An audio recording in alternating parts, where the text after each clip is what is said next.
Now, David Brooks is a writer for the New York Times, and of course, he's written some pretty ridiculous articles. Now, why do I call them ridiculous?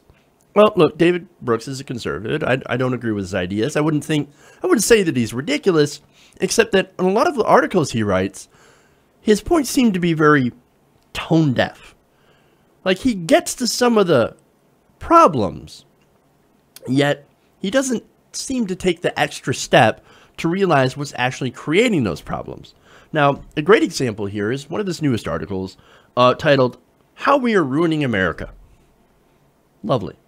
Now, in it, he decides to talk about a book by Richard Reeves of the Brookings Institution called Dream Hoarders. Now, again, this talks about how, wealthier people, they can set things up for their kids, and they can, and that tends to leave out people who are lower class, who are not as advantaged. So he reads this book, and, the article, the book actually points out some interesting parts, like housing, for example. Now, he wrote that well-educated people tend to live in places like Portland, New York, and San Francisco that have housing and construction rules that keep the poor and less educated away from places with good schools and good job opportunities. So, again, this is from Reeves, right? So, he points out that home prices are incredibly high. That's very true, especially in those places. Now, for one, there's, of course, inflation, and then, two, we have an issue with wealthy foreign nationals buying up those homes, and then, which, of course, raises prices in those areas. Now, again, sometimes these are our foreign nationals, sometimes these are our own very, very rich people buying up a lot of this property and trying to make some money off of it. Now, there's also a lack of affordable government subsidized housing in those areas for lower income people to live. Plus, you have the problem of wages not keeping up with the cost of living. So, look, there are some real issues. And so Brooks, in his article, he's like, yeah. So I guess that's a problem. Reeves points it out, but I don't necessarily agree that that's the real problem. But I'll get into that. Now, he also writes that Reeves' second structural barrier is the college admissions game. Educated parents live in neighborhoods with the best teachers. They top off their local public school budgets, and they benefit from legacy admissions rules, from admissions criteria that reward kids who grow up with lots of enriching travel, and from unpaid internships and that lead to jobs. Now, again, Reeves points out some very real issues. Okay? Now, the big problem here, I think that I see in that is, one, education. The way we fund education, especially K through 12, which sets you up for college. Now, we fund that through property taxes, right? Therefore, the wealthier areas end up having a better school system than the not wealthy areas. Now, that makes it hard to attain a quality education. Now, in order to change that, we would have to change the funding model to something that actually does fund schools equally, whether or not you're from a poor area or rich area. So, great. Now, that's in an effort to make sure that schools in poor areas can still hire good teachers and, have the funding for books and stuff and extracurricular activities, keep kids out of trouble, et cetera, et cetera. And again, the college admission stuff, well, that's also a problem that we could go and we could take a look at and we could actually fix. Now, as far as colleges, he says that with their admissions criteria, America's elite colleges sit atop gigantic mountains of privilege. And then with their scholarship policies, they salve their consciences by offering teeny step ladders for everyone else. Well, okay, again, good point. That's true. I have a solution: tuition-free education for everybody going to a public university. And it might actually help with that. I think what surprises people from lower income groups is that you could actually get into places like Harvard, as long as they have good grades and, of course, money. Now, there's a lot of people who think, oh, no, Harvard, I'm poor. I grew up in a poor family. There's no way I can go to Harvard. So they don't try, or even if they get accepted, they can't afford the incredibly high cost it is to go to Harvard. Now, tuition-free university might actually solve that problem, because then everybody who ends up getting good grades can afford to get into these Ivy League schools. So those are some of the issues that are faced by working class people. Now, Brooks, he looks at all those arguments. He's read that book by Reeves, and he's like, Yeah. But you know what? Structural problems, they're not really the actual real issue here. No. This is all about societal barriers. Quote, I've come to think that the structural barriers Reeves emphasizes are less important than the informal social barriers that segregate the lower 80%. That's weird. So, okay. So all the evidence of structural problems in our system designed to keep poor people down is not enough to convince David Brooks that we need to change those systems. He doesn't think that it's structural at all. He thinks it's social. It's all the elite and their social barriers keeping people down. Now, the example that he's going to use is absolutely bonkers. Listen to this. He said, recently I took my friend with only a high school degree to lunch. Immediately, red flag. Yes, I took this plebeian to lunch with me. Aren't I such a great person? No. Insensitively, I led her into a gourmet sandwich shop. Suddenly, I saw her face freeze up as she was confronted with sandwiches named Padrino and Pomodoro and ingredients like soppressata, cappucciolo, and a straiata baguette. Oh my God. I quickly asked her if she wanted to go somewhere else, and she anxiously nodded yes, and we ate Mexican. Hey, David, like, dude, you ever thought that maybe she was looking at the price tags of some of those gourmet sandwiches and was like, ooh, I'm not going to pay $20 for a fucking sandwich. They're not cheap. They're not cheap. No, instead he thought that, oh, this person, since she's not educated, she's too dumb to figure out what a sandwich is. That she got intimidated by the names of sandwich meat because they were different. You know what? That is incredibly insulting to not only your friend, but for anybody with just a high school education. What, you think they can't understand sandwich meat? No, this is where you step in as a good friend and go, oh, by the way, that's what that is.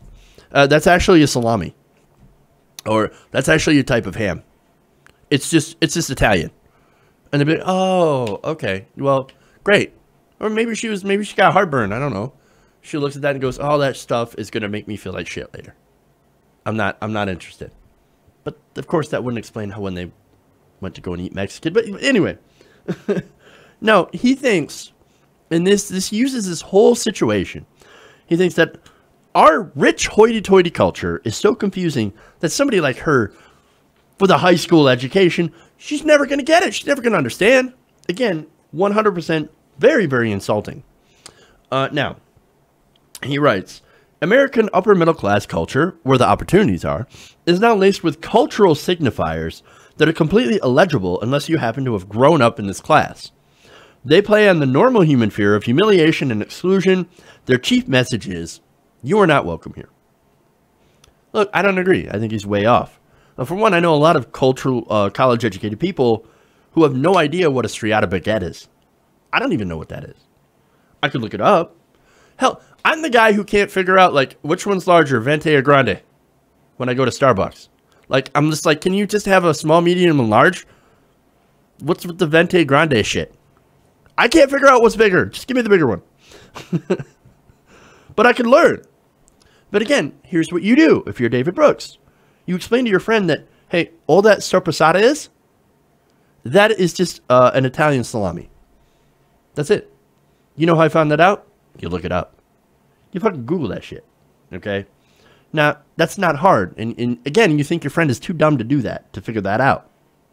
Again, it's likely that she didn't want to pay $20 for a sandwich. It's my guess that any place that serves capicolo might be a bit overpriced. Or not. Who knows, right? Now he continues. To feel at home in opportunity-rich areas, you got to understand the right bar techniques, sport the right baby carrier, have the right podcast, food truck, tea, wine, and Pilates tastes. Not to mention the right attitudes about David Foster Wallace, who the fuck is that, child rearing, gender norms, and intersectionality. Really? No, man. No, fuck that. No, I think in order to feel home in opportunity-rich areas, I think you must first have opportunity. See, what this is that you're blaming poor people for being poor because they don't fit in socially. But wait, it's not the fact that they don't fit in socially. It's the fact that they're poor and they can't afford a $20 fucking sandwich. Again, this is ridiculous. The real problem is, again, you don't have means to fit into these areas, to live in these areas. There's a lack of affordable school options, a lack of healthcare, a lack of a wage that most people can live off of. And yes, a good high school and education is important, and as well as higher education. Why don't we expand that higher education to everybody who wants it? So he points out these problems, but he's like, they're not structural at all. They're social. It's the elite shutting everybody out. These upper middle class elites. It says nothing about the rich, who are completely cut off from everybody else. He just says, no, it's just a social problem. So they're not doing well. They're not, able to fit in because they just don't understand. No, it's because they're poor. Instead, he says, the educated class has built an ever more intricate net to cradle us in and ease everyone else out. It's not really the prices that ensure 80% of your co-shoppers at Whole Foods are comfortably also college grads. It's the cultural codes. No, I'm pretty sure it's the price. And also, I do gotta note that Whole Foods isn't everywhere. Okay? Most of the country probably doesn't know what Whole Foods is because they probably never shop there because it doesn't exist in your area. Okay? I mean, it's the same reason that I can't shop at a Piggly Wiggly. Why? I'm not in the South. That's where they're at. Now, I'm not going to go and blame their social norms for that. Oh, those elite Southern people shopping at Piggly Wiggly. No, I'm not going to blame that. It just doesn't exist there. Okay? You're not going to blame social norms for that. And it's stupid to blame social norms for not everybody's shopping at Whole Foods. Yeah, maybe they don't like Whole Foods. Maybe they don't like how expensive it is. Who knows? Now, finally, he says, status rules are partly about collusion, about attracting educated people to your circle, tightening the bonds between you and erecting shields against everyone else. Dude, maybe in your position, dude. We in the educated class have created barriers to mobility that are more devastating than being invisible. The rest of America can't name them, can't understand them. They just know they're there. What a load of bullshit. This is absolutely ridiculous. No, the real issue here for people like David Brooks is that he's not interested in solving the systemic problems. Likely because that would involve doing progressive policy that would end up taxing him more and putting more government investments into things like education and healthcare. This is the thing, right? This doesn't fit in with his conservative viewpoints. So what he does is like, well, obviously I don't want to do anything policy-wise that's going to raise my taxes. So instead, I'm just going to blame social norms. No, they can't. But see, poor people can't fit in, not because they don't have money to spend at our ridiculously expensive stores and live in our ridiculously expensive neighborhoods. It's because they can't fit in socially. This is ignoring the glaring economic inequalities and lack of opportunities for those living in lower socioeconomic conditions. That's all this is. It's trying to blame. That's it. This is classic conservatism. Blaming elite culture while doing nothing to address the actual problem with the elites. Their lack of realizing and wanting to fix the systemic factors involved in the continuation of actual poverty. Look, I know, like, some of the stuff he writes made a little bit of sense. And I'm like, okay, yeah, sure. Yeah, the elites are fucking hoity-toity. Who wants to hang around them anyway? But at the same time, it's like, but wait a minute. We all want to be in that position of upper middle class. That's what we want. We want to make enough money but we need opportunity, and we don't have that. And David Brooks talking only about the social stuff and not really engaging, not really trying to fix the problem of the systemic factors is this continuing the problem? It's just putting the blame on something that, well, I mean, on us because of our elite, social norms, instead of the actual things that would fix the system. And so, ridiculous article. I think he's tone deaf. At least he admits he's out of touch, but he just doesn't understand how. Hey everybody, thanks for watching this video. If you want to see more like this, please hit the subscribe button below. And if you want to support truly independent progressive media, please consider becoming a patron at patreon.com/TYTNation.